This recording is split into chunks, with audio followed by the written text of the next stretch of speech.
ایک بڑا فتنہ میرے والد ماجد رحمۃ اللہ علیہ فرمایا کرتے تھے کہ ایک بہت بڑا فتنہ جو ہمارے اندر پیدا ہو گیا ہے وہ ہے ارضائے خلق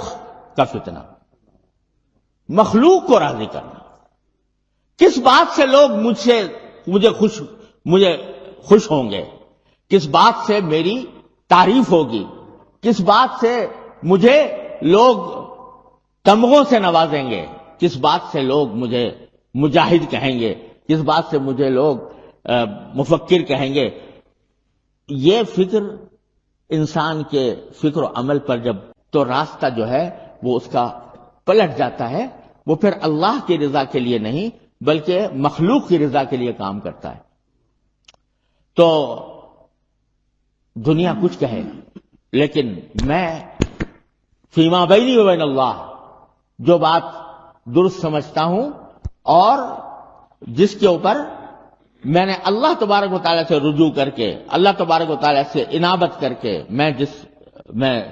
جو راستہ بہتر سمجھ رہا ہوں اس کو اختیار کر لوں، دنیا کچھ کہتی رہے۔ دنیا کی تعریف اور مذمت، مدح اور مذمت یہ تو ہوا میں اڑ جانے والی چیزیں ہیں۔ آخرت میں کام آنے والی چیز وہ ہے جو اللہ تبارک و تعالیٰ جس سے راضی ہو۔ دوسرے کا ہے اگر دوسروں نے تعریف کر دی تو کیا اور مذمت کر دی تو کیا، وہ تو سب دنیا میں رہ جائے گی۔ آخرت میں ہے اللہ تبارک و تعالیٰ فرما دیں کہ یا ارجعی الی ربک راضیۃ مرضیہ فادخلی فی عبادی وادخلی جنتی، یہ ہے کامیابی۔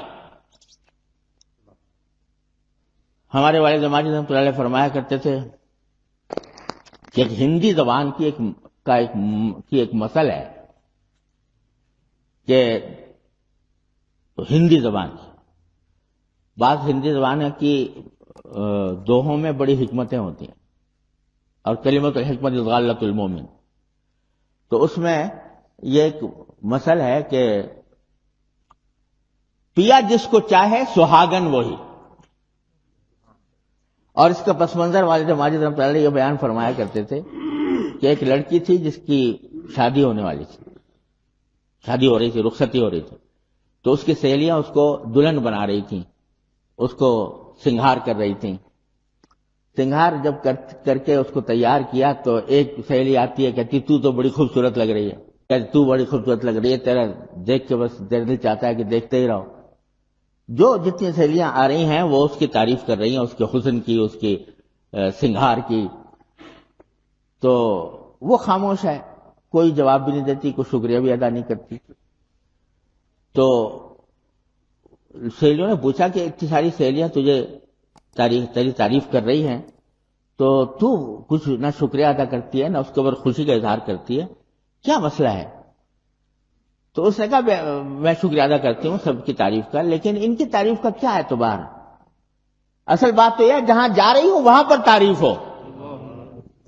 جہاں جا رہی ہوں وہاں پر تعریف ہو، وہاں لوگ خوش ہوں تو ہے میری۔ یہ تو تعریف کر کے چلی جائیں گی اپنے گھر، اور مجھے تو سارے زندگی کا واسطہ وہاں جا کے پڑے گا، تو وہاں تعریف ہو تو پھر واقعتاً میرے لیے فائدہ مند ہے۔ تو میرے والد یہ دنیا میں جو ہماری تعریفیں ہوتی ہیں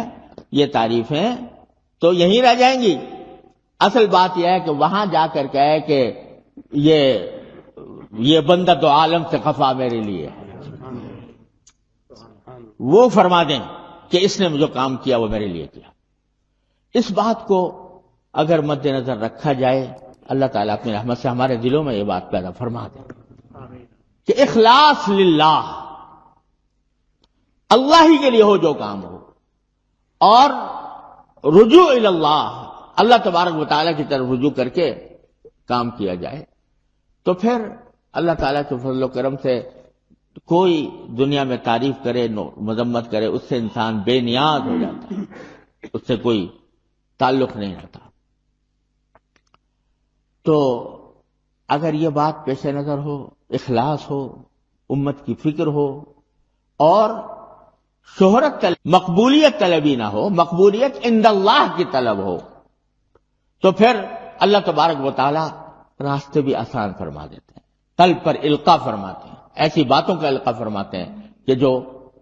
امت کے حق میں نافع ہوتی ہیں، اور اس سے الحمدللہ فائدہ پہنچتا ہے.